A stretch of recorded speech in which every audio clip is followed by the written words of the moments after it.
नमस्कार दोस्तों। आज मैं बहुत ही मज़ेदार कहानी लेकर के आई हूँ। जब प्रभु को बाल सफ़ेद करने पड़े। कहानी को अंत तक ज़रूर सुनिएगा। एक राजा ने भगवान कृष्ण का एक मंदिर बनवाया और पूजा के लिए एक पुजारी को लगा दिया। पुजारी बड़े भाव से बिहारी जी की सेवा करने लगे। भगवान की पूजा अर्चना और सेवा टहल करते पुजारी की उम्र बीत गई। राजा रोज एक फूलों की माला सेवक के हाथ से भेजा करता था। पुजारी वह माला बिहारी जी को पहना देते थे।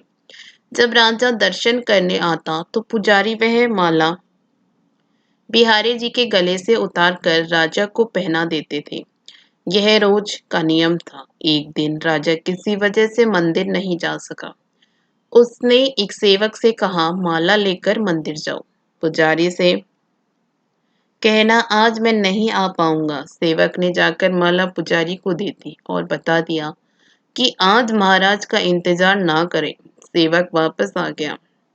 पुजारी ने माला बिहारी जी को पहना दी। फिर उन्हें विचार आया कि आज तक मैं अपने बिहारी जी की चढ़ी माला राजा को ही पहनाता रहा। कभी ये सौभाग्य मुझे नहीं मिला। जीवन का कोई भरोसा नहीं, कब रूठ जाए। आज मेरे प्रभु ने मुझ पर बड़ी कृपा की है। राजा आज आएंगे नहीं तो क्यों ना माला मैं पहन लूं। यह सोचकर पुजारी जी ने बिहारी जी के गले से माला उतराकर स्वयं पहन ली। इतने में सेवक आया और उसने बताया कि राजा की सवारी बस मंदिर में पहुंचने ही वाली है। यह सुनकर पुजारी कांप गए। उन्होंने सोचा, अगर राजा ने माला मेरे गले में देख ली तो मुझ पर क्रोधित होंगे। इस भय से उन्होंने अपने गले से माला उतारकर बिहारी जी को फिर से पहना दी। जैसे ही राजा दर्शन को आया तो पुजारी ने नियम अनुसार फिर से वह माला उतारकर राजा के गले में पहना दी। माला पहना रहे थे तभी राजा को माला में एक सफेद बाल दिखा।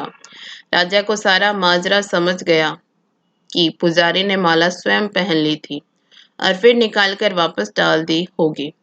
पुजारी ऐसा छल करता है, यह सोचकर राजा को बहुत गुस्सा आया। उसने पुजारी जी से पूछा, पुजारी जी, यह सफेद बाल किसका है। पुजारी को लगा कि अगर सच बोलता हूं तो राजा दंड दे देंगे। इसलिए जान छुड़ाने के लिए पुजारी ने कहा, महाराज ये सफेद बाल तो बिहारी जी का है। अब तो राजा गुस्से से आग बबूला हो गया कि ये पुजारी झूठ पर झूठ बोले जा रहा है। पुजारी जी के बाल भी कहीं भला बिहारी जी के बाल भी कहीं सफेद होते हैं। राजा ने कहा, पुजारी, अगर यह सफेद बाल बिहारी जी का है तो सुबह श्रृंगार के समय मैं आऊंगा और देखूंगा कि बिहारी जी के बाल सफेद हैं या काले। अगर बिहारी जी के बाल काले निकले तो आपको फांसी हो जाएगी। राजा हुक्म सुनाकर चला गया। अब पुजारी रोक कर बिहारी जी से विनती करने लगे, प्रभु, मैं जानता हूँ आपके सम्मुख मैंने झूठ बोलने का अपराध किया। अपने गले में डाली माला पुनः आपको पहना दी। आपकी सेवा करते करते वृद्ध हो गया। यह लालसा ही रही कि कभी आपको चढ़ी माला पहनने का सौभाग्य मिले।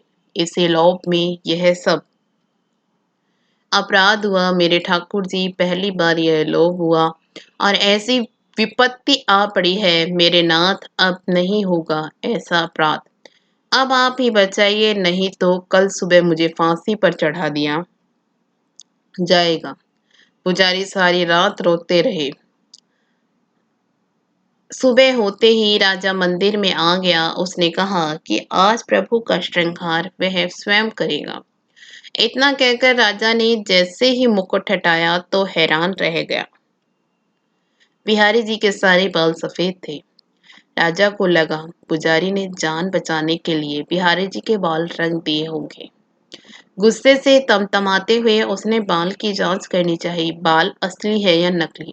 अब समझने के लिए उसने जैसे ही बिहारी जी के बाल तोड़े, बिहारी जी के सिर से खून की धार बहने लगी।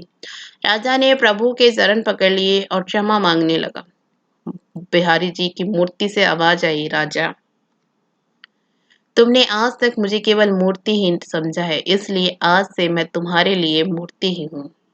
पुजारी जी मुझे साक्षात भगवान समझते हैं। उनके श्रद्धा की लाज रखने के लिए आज मुझे अपने बाल सफेद करने पड़े, वह रक्त की धार भी बहानी पड़ी। तुझे समझाने के लिए कहते हैं, समझो तो देव नहीं तो पत्थर। श्रद्धा हो तो उन्हीं पत्थरों में भगवान से प्राण होकर भक्त से मिलने आ जाएंगे। जय श्री कृष्णा। आपको ये कहानी पसंद आई तो वीडियो को लाइक ज़रूर करिएगा। इसी तरह की कथा कहानियों के लिए हमारे चैनल को सब्सक्राइब भी ज़रूर करिएगा। फिर मिलते हैं कोई नई कहानी के साथ। तब तक के लिए धन्यवाद।